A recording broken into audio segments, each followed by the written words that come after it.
Friends, मैं तक्षस academy Kawardha से राजेंद्र साहू। आज देखेंगे हम लोग छत्तीसगढ़।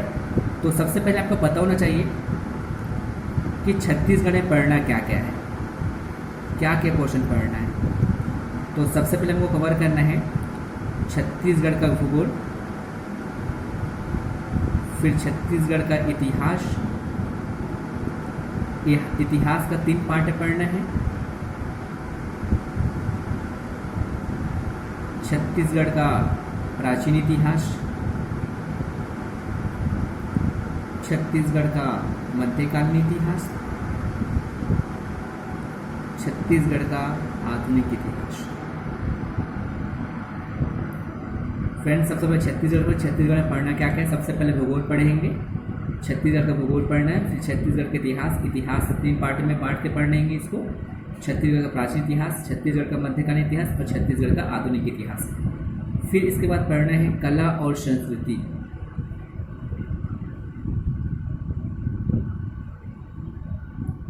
उसके बाद पढ़ना है छत्तीसगढ़ी भाषा। उसके बाद पढ़ना है छत्तीसगढ़ का अर्थव्यवस्था। छत्तीसगढ़ का अर्थव्यवस्था। तो फ्रेंड्स, सबसे पहले हमको पढ़ना है छत्तीसगढ़ का भूगोल कवर करना है। तो कुछ भी चीज़ें हम छत्तीसगढ़ को पढ़ेंगे तो सारी चीज़ों को हमको मैप से पढ़ना है। स्टार्ट करेंगे हम लोग छत्तीसगढ़ का भूगोल।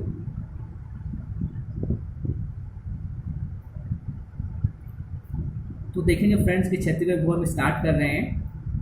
तो छत्तीसगढ़ के भूगोल में सबसे पहले देखना है कि जो हमारे ये मान लो ये पृथ्वी हो गया,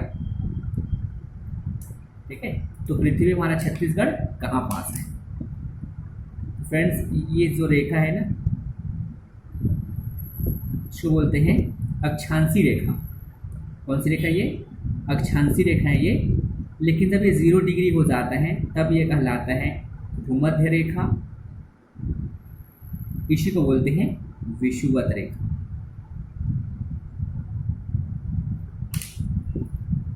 भूमध्य रेखा बोलेंगे या विषुवत रेखा बोलेंगे। ये जो ऊपर वाली रेखा होती है, अक्षांशी रेखा ये भी है, बट ये भूमध्य रेखा से ऊपर में है, इसलिए इसको कहा जाता है उत्तरी अक्षांश।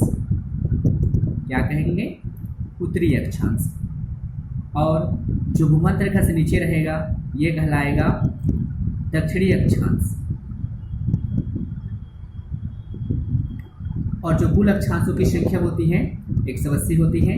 भूमध्य रेखा से 90 और भूमध्य रेखा के ऊपर 90, तो कुल 180। अगर हम यहाँ 0 डिग्री में ले रहे हैं, भूमध्य रेखा या विषुवत रेखा को ले रहे हैं, तो अक्षांशों की संख्या होगी 180। और ये जो है ये कहलाता है देशांतरी रेखा। जो 0 डिग्री होगा ये होता है ग्रीनविच मीन टाइम, इसको बोलते हैं GMT। फ्रेंड्स, आपको लोगों को पता ही होगा कि जो दिशा कितनी होती है, मेन मुख्य रूप से 4। ये नॉर्थ हो गया, साउथ हो गया, ईस्ट हो गया और ये वेस्ट हो गया। लेकिन जो ये वाला है ये भी क्या है? ये दिशा है। ये नॉर्थ ईस्ट हो जाएगा, साउथ ईस्ट होगा, साउथ वेस्ट होगा और ये नॉर्थ वेस्ट होगा। बट हमारा जो छत्तीसगढ़ है यहाँ है, ईस्ट ओर है, ठीक है। इसे कहा छत्तीसगढ़ किधर है? तो छत्तीसगढ़ जो है पूर्व की ओर है।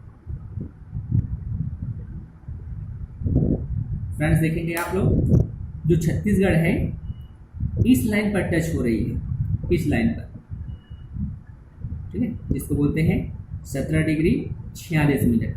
कितना है? 17 डिग्री 46 मिनट। और इस लाइन तक टच होती है, ये है 24 डिग्री 5 मिनट। तो फ्रेंड्स, छत्तीसगढ़ का अक्षांशी विस्तार देखिए, या हम इसको बोल सकते हैं उत्तरी अक्षांश भी बोल सकते हैं, क्योंकि क्या है ये छत्तीसगढ़ जो भूमध्य रेखा से उत्तर में है, मतलब उत्तरी अक्षांश में है। इसे क्या बोल सकते हैं? छत्तीसगढ़ का अक्षांशी या फिर उत्तरी अक्षांशी विस्तार। उत्तरी अक्षांशी विस्तार कितना है? 17 डिग्री 46 मिनट से 17 डिग्री 46 मिनट से 24 डिग्री 5 मिनट तक। अब जो देशांतरों की संख्या होती है, देशांतरों की जो संख्या होती है वो 360 होती है। इधर होता है 180 और इधर भी होता है 180। इधर 180, इधर 180। बट अपने को सब बस जानना है कि 360 होती हैं। बट हमको छत्तीसगढ़ से मतलब है, तो छत्तीसगढ़ को देखना है। देखिए छत्तीसगढ़ जो इस लाइन पर टच हो रही है, अब यहाँ बोलेंगे कौन सा ये देशांतरी है, ये क्या है, जिसमें बोला कि ये क्या है, देशांतर है, ये क्या है, ये देशांतर है, लेकिन ये पूर्व क्या कहलाएगा, पूर्वी देशांतर होगा, या देशांतरी विस्तार बोलेंगे तो भी सही है, पूर्वी देशांतर बोलेंगे तो भी सही है। तो ये जो है 80 डिग्री 15 मिनट से 84 डिग्री 25 मिनट तक। तो देखेंगे छत्तीसगढ़ का देशांतरी, जैसे बोलेंगे पूर्वी देशांतरी या पूर्वी देशांतर, इनका जो विस्तार है कितना फ्रेंड्स, 80 डिग्री 15 मिनट से 84 डिग्री 25 मिनट तक। और आप पढ़े भी होंगे कहीं कि जो छत्तीसगढ़ है ना, यहाँ जो 24 डिग्री 5 मिनट है, यहाँ ये जो रेखा है ना, ये जो रेखा है छत्तीस उत्तरी भाग से जाती है, ठीक है, इसको बोलते हैं कर्क रेखा। कौन सी रेखा, कर्क रेखा, जो 23.5 डिग्री होती है उत्तरी अक्षांश में, और जो 23.5 डिग्री दक्षिण में होता है इसको बोलते हैं मकर रेखा।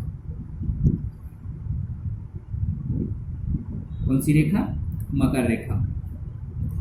अब क्वेश्चन ऐसा आएगा कि जो छत्तीसगढ़ से कर्क रेखा गुजरती है कि मकर रेखा, तो कौन सी रेखा गुजरती है फ्रेंड्स, कर्क रेखा। कौन किधर से, तो छत्तीसगढ़ के उत्तरी भाग से गुजरते हैं। और छत्तीसगढ़ का अक्षांशीय विस्तार कितना है, तो देखिए फ्रेंड्स इस लाइन पर टच हो रही है 17 डिग्री 46 मिनट से लेकर के 24 डिग्री 5 मिनट तक। देशांतरी विस्तार देखेंगे तो 80 डिग्री 15 मिनट से 84 डिग्री 25 मिनट तक इसका देशांतरी विस्तार है। फ्रेंड्स अपने को अभी छत्तीसगढ़ में सिर्फ इतना ही जानना है, इतना ही पढ़ना है। आगे मैं आप लोगों से इंडियन ज्योग्राफी पढ़ाऊंगा तो उसमें और काफ़ी सारी चीज़ें आपको पता चलेगा कि क्या क्या चीज़ें 66 डिग्री में क्या है, 90 डिग्री में क्या है, उत्तर जो 66 डिग्री उसमें क्या चीज़ है, नीचे 66 डिग्री में उसमें क्या है। तो उसको हम लोग जब मैं इंडियन ज्योग्राफी पढ़ाऊंगा तो उसको पढ़ने में सारी चीज़ें क्लियर करूँगा, लेकिन जितना छत्तीसगढ़ से रिलेटेड है उसको बस देखना है। तो फ्रेंड्स अक्षांशों की संख्या कितनी होती है, 180 होगी। भूमध्य रेखा से ऊपर कितनी है, 90 है, और भूमध्य रेखा से नीचे कितनी है, 90 तो 180। और देशांतरों की संख्या कितनी होती है, तो इधर भी होता है 180, इधर भी, कुल टोटल कितनी हो जाएगी 360। फ्रेंड्स लेकिन दो अक्षांशों के जो बीच की दूरी होती है ये 111 किलोमीटर होती है, क्योंकि आप लोगों को हम इस टाइप से हम देखते हैं, जब कभी ग्लोब वगैरह पढ़े होंगे, ग्लोब वगैरह देखे होंगे, तो इस टाइप का होता है ग्लोब। लेकिन क्या करना है, इजी तरीके से पढ़ना है, रटना नहीं है, पूरा कॉन्सेप्ट क्लियर करना है फ्रेंड्स। ये इस टाइप का होता है, ठीक है। और ये क्या है, ये अक्षांशीय रेखा है। अब दो अक्षांशों की जो बीच की दूरी होती है वो 111 किलोमीटर होती है, लेकिन जो देशांतर, क्योंकि ये क्या करते हैं, उत्तर ध्रुव और दक्षिण ध्रुव में क्या करते हैं, एक दूसरे को काटते हैं, ऐसे इसकी दूरी अभी तक से क्लियर नहीं हो पाया है, ठीक है फ्रेंड्स। आगे देखते हैं हम लोग।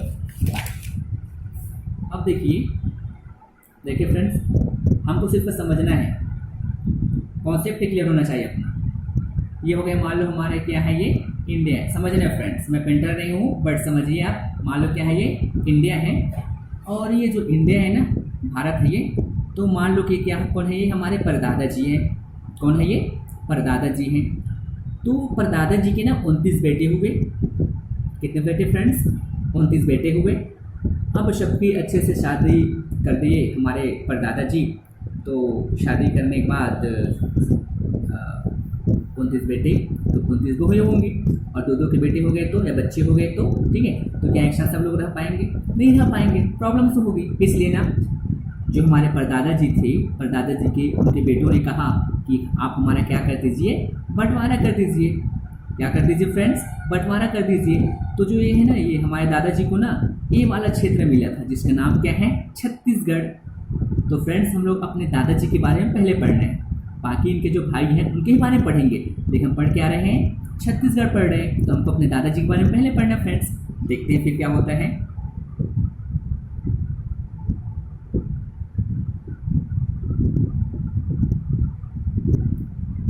ठीक है, तो ये कौन है, हमारे परदादा जी, ये कौन है, हमारे दादाजी, ठीक है। तो ये कौन है, हमारे दादाजी हो गए फ्रेंड्स। तो ये जो दादाजी है ना, इसके भी 5 बेटे हुए। तो इनको बेटे ने, हमारे दादाजी के बेटों ने कहा कि आप तो हमारे दादाजी से क्या लिए हो, बंटवारा लिए हो, तो हमको भी क्या चाहिए, बंटवारा चाहिए। तो बंटवारे को बुलाता है हमारे दादाजी और बंटवारा कर देता है। तो पहले बेटुके वाला क्षेत्र दिया जिसका नाम क्या है, सरगुजा संभाग। दूसरे बेटे को ए वाला क्षेत्र दिया जिसका नाम क्या है, बिलासपुर संभाग। बचे कितने बेटे, 3 बेटे और बच गए। तो फ्रेंड्स सब लोग एक लोग बैठे हुए थे, देख रहे थे किस टाइप का बंटवारा कर रहे हैं हमारे पटवारी जी।